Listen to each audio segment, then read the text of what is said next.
चालू गप्पी का अब एक नया ज्ञान शुरू हो गया है। फ्रूट खा रही है कटे कटाए, जो कि अम्मी और खाला इसको काट कर देती हैं। वो कटे कटाए फ्रूट्स खा के कह रही हैं, बच्चों जो तुम्हें चीज़ के पैसे मिलते हैं ना, उससे तुम फ्रूट लाओ और जैसे भी हो बस खूब खाओ खूब खाओ।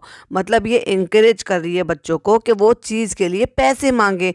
भाई ये कुछ नई चीज़ सिखा रही है बच्चों को। जो पैसे नहीं भी मांगते थे, अब वो इसके सिखाने से वो भी पैसे मांगेंगे और बच्चे जाकर फ्रूट्स लेकर आएंगे। फ्रूट्स तो पेरेंट्स लेकर आते हैं ना, ये क्या नई बात बता रही है। Hi friends, welcome back to my channel. Channel में न्यू है तो चैनल को सब्सक्राइब कर ले और साथ ही साथ बेल आइकन प्रेस कर ले, जिससे कि मेरी आने वाली वीडियो की नोटिफिकेशंस आपको पहले ही मिल जाए। अब डब्बा मैडम लेकर आ गई हैं अपना व्लॉग और उस व्लॉग में दिखा रही है स्टार्टिंग में कि शूट करने के लिए गई है रील। अच्छा, अब आया का क्योंकि इसको एक प्रमोशन आया था तो उसमें भर भर के लोगों ने कमेंट किए थे। जो इन्होंने रील बना के इंस्टाग्राम पर डाली है ना, तो वहाँ लोगों ने कमेंट किए हैं कि जिस ब्रांड का आप ये जो है प्रमोशन करती हो ना, सबसे ज़्यादा महंगे देते हैं वो अबाया। मतलब अबाया जैसी चीज़, बुर्का जैसी चीज़ जो इस्लाम में ज़रूरी है औरतों के लिए, है ना, तो वो कम से कम वो इतने रीज़नेबल रेट में तो होना चाहिए ना, कि जिससे कि जो भी कोई है, इस्लामिक लड़की है, औरत है, शादीशुदा है, जो भी है जो अबाया पहनना चाहती है, एटलीस्ट वो ख़रीद कर पहन सकें। लेकिन उनकी हाई कॉस्ट इतनी ज़्यादा होती है। लोगों ने इतने भर भर के वहाँ पे कमेंट किए। अब भाई इस कमेंट से और इनके कॉस्ट से डब्बा मैडम को क्या ही फ़र्क पड़ेगा। क्यों? क्योंकि डब्बा मैडम को तो अपने कोलैबोरेशन के पैसे मिल गए, अबाया फ्री में मिल गया। सो बस और क्या ही हो सकता। तो उसको भी, अबाया को भी ये कहती है कि हमें ये किसी को देना है।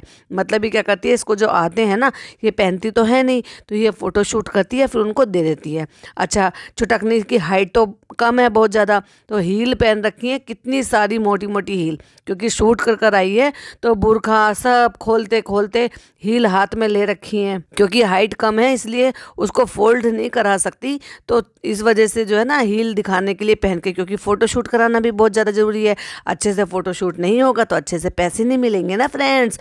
तो फिर वो हील पहन रखी है और हील से चला जाता नहीं है।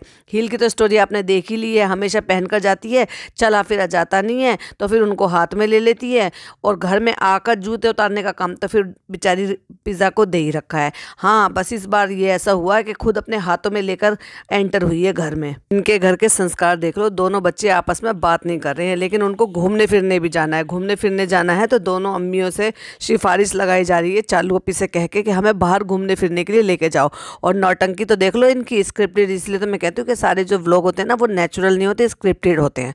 और फिर कह रही है, धीरे से फुसफुसा के कह रही है कि मैं अभी जो है ना, तुम ये मैं शूट करूँगी और तुम जब पिज़्ज़ा आएगी ना, तो तुम पिज़्ज़ा को झूठ मूठ कर डांटना। भाई तुम होती कौन हो उसको जो है इनसे डटवाने के लिए, और वो भी एक घर जमाई से, जो खुद घर जमाई बनकर रह रहा है, जिसकी खुद की कोई जो है वैल्यू नहीं है। खुद ने अपने आप को इतना ज़्यादा गिरा लिया है कि बीवी के पैसों पे जी रहा है। उसको किसी चीज़ का आप राइट दे रही हो? किस चीज़ का राइट आप उसको दे रही हो कि वो किसी और के बच्चे को बिना वजह की भी डांटे?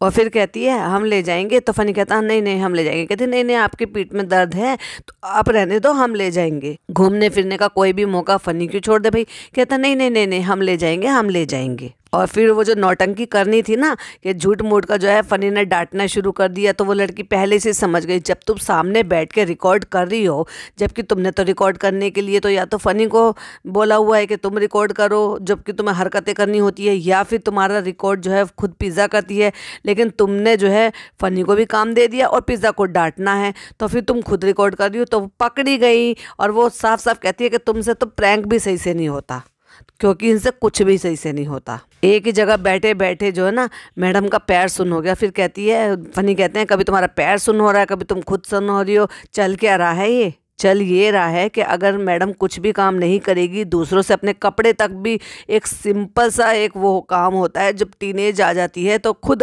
बच्चे जो हैं अपनी खुद की अलमारी वगैरह खुद लगाते हैं, क्योंकि पेरेंट्स उनको इन सारी चीज़ों के लिए सदाते हैं। पर इनके पेरेंट्स ने कुछ सिखाया ही नहीं है। आज भी इस 34 साल की औरत के लिए उनकी मम्मी जाकर उसके फ्लोर पे जाकर, क्योंकि उसका घर है, अपना घर है शादीशुदा लड़की का, उसके घर जाकर वहाँ पे सारे कपड़े जमा कर आती है, सब सामान समेट कर आती है, इसका जो भी ये फैलावड़ा मचा के रखती है। और सेम वही इसके ही कपड़े नीचे रखे हुए उनको भी समेट समेट कर रखती है। तो भाई इसको काम करने कब देंगे? और काम नहीं करेंगे तो हाथ पैर चलेंगे का। और अभी क्या कह रही थी ये, कि हम इसलिए अपनी अम्मी से कपड़े धुलवाते हैं जिससे कि उनके हाथ पैर चलते रहें। हाथ पैर चलते रहे रियली? और तुम्हारे हाथ पैर चलने का कुछ नहीं है, देख लिया था तुम्हारे हाथ पैर कितने चल रहे थे और तुम्हारी अम्मी के हाथ पैर कितने चल रहे थे। जब वहां पर फिनाले के लिए गए थे और वैनिटी में थे तो तुम्हारी अम्मी कैसे फटाफट से चढ़ गई थी, जबकि तुम्हारे भाई ने ऑफर किया था कि वो पकड़ कर चढ़ाए, लेकिन वो फटाफट से चढ़ गई। और एक तुमसे वैनिटी वैन में नहीं चढ़ा जा रहा था कि तुम्हारे भाई ने हाथ देकर ऊपर चढ़ाया था। तो ये समझ में आता है कि सचमुच में अम्मी के वाकई हाथ पैर चलते रहते हैं, क्योंकि वो काम करती रहती है और तुम बिल्कुल जाम हो चुकी हो। अपना कंटेंट शूट करने के और अपना कंटेंट बनाने के चक्कर में ये इतनी बुद्धि से भ्रष्ट हो चुकी है कि इसको ये नहीं पता कि मैं किसके लिए क्या बोल रही हूँ, किसके लिए क्या चैलेंज बना रही हूँ। कहती है कि हमें 2 घंटे ऐसे बैठना है और जब हमारा पैर सुन्न हो जाएगा, यानी कि सो जाएगा, बहुत सारी जगह पे बोलते हैं ना पैर सो गया, तो जब सुन्न हो जाएगा तब हमें उठ के रेस लगानी है। और किससे कह रही है पता है? अपनी नानी से कह रही है जो बहुत ज़्यादा बुजुर्ग है, अपनी अम्मी से कह रही है जो इतनी ज़्यादा हेल्दी और सारी हेल्थ रिलेटेड प्रॉब्लम है उनको, और सबसे बड़ी बात डॉक्टर खाला से कह रही है जो ज़मीन पर बैठ ही नहीं सकती घुटनों की वजह से। जब डॉक्टर खाला ने कहा कि हम तो नीचे बैठ ही नहीं पाएंगे, कहती हाँ हाँ हाँ, ये तो खाला तो नीचे बैठ नहीं पाएंगे, चलो तो कोई बात नहीं, दूसरा चैलेंज करेंगे। तो फनी पीछे से कहता है हाँ, गुब्बारे फुलाने वाला चैलेंज करेंगे। जब अबाया का शूट कर आई थी तो वो दुपट्टा तो वैसे ही रख रखा था और मेकअप भी वैसे ही था, लेकिन घर आने के बाद टी शर्ट बदल ली थी मैडम ने। और अब इनकी फिर कहीं जाने की प्लानिंग है, तो कह रही है मैं तो ऐसे ही बैठी हूँ, ये सब तो तैयार होकर आ गए हैं। तो देखो जो प्लानिंग हो रही थी ना कि इन्हें बाहर घुमाने फिराने के लिए लेकर जाएंगे, हर एक व्लॉग में ये बाहर खाने के लिए और घूमने फिरने के लिए जा रहे हैं। हर एक व्लॉग में ये है इनका हेल्दी लाइफस्टाइल। अपनी अम्मी का फेस देखकर कहती है अम्मी इतना मेकअप लगा लिया, अम्मी ऐसे लिपस्टिक लगा ली, अम्मी ऐसा फेस कर लिया।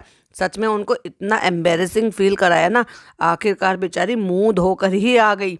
फिर बताती है ट्रिप। अच्छा चलो भाई, एक और झूठ बताते हैं हम इनका ना। आप इनको चालू अप्पी को बहुत ही सीधी सावित्री, सती सावित्री समझते हो ना, इतनी सीधी सादी सी और सादगी वाली ये है नहीं एक्चुअली। मैं आपको बताऊं, पिछले 3 साल से ही व्लॉगिंग कर रही हैं। व्लॉगिंग में तो आप देख ही रहे हो, मेकअप करती हैं, शादी से पहले भी लिपस्टिक लगाती थी, मेकअप करती थी, ये सारी चीज़ें करती थी, और बहुत सारा मेकअप जो है ये अपनी खालाओं को भी बांट देती थी। लेकिन उससे पहले यानी कि 2020 में इन्होंने अपना ये यूट्यूब बनाया, लेकिन उससे पहले अगर आप इनका अकाउंट चेक करेंगे ना, इंस्टाग्राम अकाउंट, तो आप उसमें देखेंगे 2016, 2018, 2019, 2015, 2014 तक भी भर भर के मेकअप में वीडियो बनाई गई जो ना, वो सारी अपलोडेड है। सब मेकअप में बना बना के इन्होंने रील्स बनाई हुई हैं। यानी कि जब तो शादी को बहुत साल थे ना, उसके बावजूद भी कोई भी कुंवारी लड़की जिनको हीरोइन बनने का बहुत ज़्यादा शौक़ हो और वो दुनिया भर का मेकअप लगाती आ रही हो, और फिर ऊपर से ये आके बोले कि मुझे मेकअप का बिल्कुल शौक़ नहीं और मुझे मेकअप करना नहीं आता और मुझे मेकअप बिल्कुल पसंद भी नहीं है। वाह रे वाह झूठे लोगों। और वो जो लिपस्टिक वाली रील थी ना, वो तो कुछ ज़्यादा ही इनकी जो है सोशल मीडिया पे वायरल हो रही थी, जिसमें कहती फनी देखो मैं अगर ये रेड हॉट लिपस्टिक लगाऊंगी ना तो मुझे 100 टाइम आई लव यू बोलेगा। और उन्होंने भी रिप्लाई में किया था इंस्टाग्राम पे, तो मैं तुम्हारा मुंह चूम के गीला कर दूंगा, इसलिए गीली चुम्मी के नाम से फेमस है। फिर जब इतना ज़्यादा वायरल हुआ था तो इन्होंने फटाफट से वो जो अकाउंट पे से जो पोस्ट थी ना वो रिमूव कर दी थी, क्योंकि वो इन्होंने टिकटॉक पे भी डाली हुई थी। और बहुत सारी इस तरह की बेशर्मी की रील्स जो है ना इनकी टिकटॉक पे पड़ी हुई हैं अभी भी। टिकटॉक इंडिया में ही तो नहीं चल रहा, लेकिन बाकी सारे देशों में तो टिकटॉक चल रहा है। तो हमारे बहुत सारे सब्सक्राइबर हैं जो इंडिया से बाहर रहते हैं, है तो इंडियन ही लेकिन इंडिया से बाहर रहते हैं, तो उनके यहाँ पे वो टिकटॉक चल रहा है। तो बहुत सारी वो वीडियोस के बारे में मुझे बताते रहते हैं। कहती अम्मी कैसे लगाई है, तो अम्मी दोनों हाथ मसल के रगड़ के कहती हैं ऐसे करके लगा ली। कहती तभी तो देखो भौएं पे भी लगा ली, इस पे भी लगा ली। तो पीछे से फनी कहता है देखो खाला को, देखो खाला ने लगा लिया। तो कहती नहीं खाला का तो नेचुरल लग रहा है, लेकिन अम्मी ने ऐसे क्यों लगा लिया? अम्मी बच्चे डर जाएंगे। मतलब इसको शर्म नहीं आती है अपनी अम्मी की इस तरह से बेइज्जती करते हुए। इतने 30 लाख लोगों के सामने व्लॉग शूट कर दिया और उनको बता रही है कि उनको क्रीम लगानी नहीं आती है। आखिरकार शर्मिंदा होकर उन्होंने मुँह ही धो लिया। और उसके बाद टिप्स बताती है कि ये आपके लिए भी बता रही हूँ और आपके लिए भी बता रही। तो दरवाजे पे खड़ी होकर डॉक्टर खाला भी सुनती हैं कि पहले आप जो ना बीबी क्रीम हो या फाउंडेशन हो डायरेक्ट अप्लाई मत करो, पहले आप उस पर मॉइस्चराइजर लगा लो।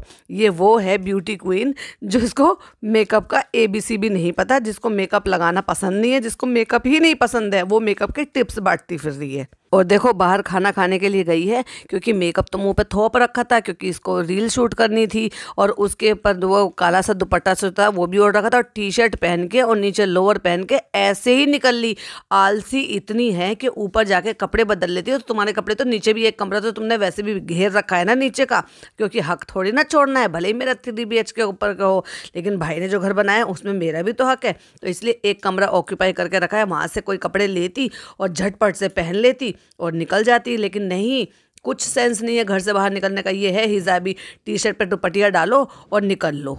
और भाई भूक्कड़ इतने हैं कि पूरा घर भूखा ही गया था। मतलब क्या घर में खाना ही नहीं बनाते हैं क्या? पापड़ आया डेकोरेट करके, उसको सब लपड़ लपड़ फटाफट से खा गए। तो कहती हैं अम्मी, कहती हैं हमें भूख लग रही है। तो कहती तुमने खाना नहीं खाया था? तो कहती है हाँ दोपहर को खाया था। तो कितनी जोर से हंसी है। कहती तो दोपहर को तो सभी खाते हैं ना, दोनों टाइम का खाना होता है, दोपहर को भी खाते हैं सुबह भी खाते हैं। तो मतलब कहने का ये कि कोई भी मौका होता है ना तो फटाक से अपनी माँ की बेइज्जती सरेआम कर देती है। मतलब अगर वो भोली हैं या उनको शायद किसी चीज़ को नहीं बोलना आता, इसको उस चीज़ को कैसे भुनाना है और उसको कैसे कंटेंट में बदलना है और कैसे करके उसको पेश करना है ना, जिससे कि ये लगे हाय मेरी अम्मी कितनी भोली हैं। तो उनका तो भोलेपन आएगा और मैं उनको किस तरह से संभालती हूँ वो लोग जो है ना बहुत ज़्यादा पसंद करेंगे। लेकिन ये नहीं शर्म आती कि बहुत सारे लोग तुम्हें इस बात की सीख देते हैं कि क्यों तुम अपनी अम्मी के साथ ऐसा बर्ताव करती हो। अब एक और डिमांड समझ लो, सैलेड आई है तो सैलेड में टमाटर नहीं आया। भाई टमाटर इतना ज़्यादा महंगा हो गया है, जब प्याज के दाम बढ़ गए थे, प्याज बहुत ज़्यादा महंगी होगी तो लोगों ने सैलेड में प्याज देनी बंद कर दी थी। टमाटर के दाम बढ़ गए तो टमाटर देने बंद कर दी। कहती टमाटर के बिना हम खाना कैसे खाएंगे? ओ माय गॉड, अगर टमाटर नहीं आएगा ना कट के तो मैडम का खाना नीचे नहीं उतरेगा। ओ माय गॉड, खाना फंस जाएगा बिना टमाटर के। तो वो बेचारों ने एक टमाटर को पतली पतली से स्लाइस करके कट के फिर भी बड़ा दिल करके दे दिया। तो कहती है ओहो, एक ही टमाटर को इतना पतला पतला काट के एक ही टमाटर काट के दे दिया। कल से अगली बार से जब मैं आया करूँगी ना तो 1-2 किलो टमाटर साथ में ले आया करूँगी। हाँ भाई तुम बहुत ज़्यादा अमीर हो, तुम ये कर सकती हो, तो तुम ऐसे कर रख लो, 2-4 किलो बेचारों को भी दे जाना, क्योंकि उन पे बहुत ज़्यादा कमी पड़ रही है ना, तभी तो तुम्हें एक टमाटर फिर भी दे दिया उन्होंने। पूरी फैमिली के लिए अब कार छोटी पड़ रही है, इंशाल्लाह माशाल्लाह मैं इससे भी बड़ी लूँगी। जिस कार में तुम्हारे भाई भाभी बाहर घूम रहे हैं ना दुबई में लिमोजिन, तुम वो वाली गाड़ी ले लो, उसमें पूरा परिवार आराम से आ जाएगा। और तुम्हें जो भी कुछ करना है ना उसमें खाना बनाते रहना, खाते रहना, और उसमें टॉयलेट बाथरूम भी बनवा लेना भाई, ठीक है? अरे छोड़ो ना, एक वैनिटी जो खरीद लो जिसमें नहाना धोना, बाथरूम, किचन, मेकअप सब कुछ मिल जाएगा तुम्हें। तो वैसे भी तुम्हें बिस्तर लगाने की ज़मीन पे भी आदत है, तो कुछ बेड लगवा लेना और कुछ ज़मीन पे बिस्तर लगा देना, और बस पूरी मुंबई की सड़क पे आराम से चक्कर काटना। वैसे भी मुंबई से बहुत दूर है ना तुम्हारा मीरा रोड, तो फिर बड़े आराम से सफ़र करना। अब क्योंकि पिछली वाली सीट पे बैठना पड़ा डब्बा को, और वहाँ पे पिज़्ज़ा और नान भी है वहाँ पे, तो दोनों के बैठने की वजह से, क्योंकि अब तो ये भी बराबर की पिज़्ज़ा की बराबर की हो गई है, तो पीछे जगह कम मिल रही है, क्योंकि आगे नानी बैठ गई, खाला बैठ गई और अम्मी बैठ गई और आगे फ़नी बैठ गया और ड्राइवर है, तो इस वजह से उसको पीछे बैठना पड़ रहा है। अब क्योंकि बीच में अम्मी की लार इतनी टपक गई है, खाने के आने के बाद भी उनके पेट में इतनी कसर रह गई थी, तो उनको शकरकंदी भी खानी थी। खाने के लिए जब वो गाड़ी रोकी है तो कहती है अब उतरो बैठो, थक गई मैं तो भाई साहब। भाई ऐसे तो और बहुत सारे पॉइंट्स हैं जो हम लेंगे नेक्स्ट वीडियो में, क्योंकि वीडियो बहुत ज़्यादा हम लंबी नहीं करना चाहते, क्योंकि हमारे सब्सक्राइबर बोर ना हो जाएं। सो और पॉइंट्स हम नेक्स्ट वीडियो में कवर करेंगे। तब तक अपना ढेर सारा ख्याल रखें, मिलती हूँ आपसे नेक्स्ट वीडियो में। टिल देन बाय बाय, अल्लाह हाफिज़, टेक केयर।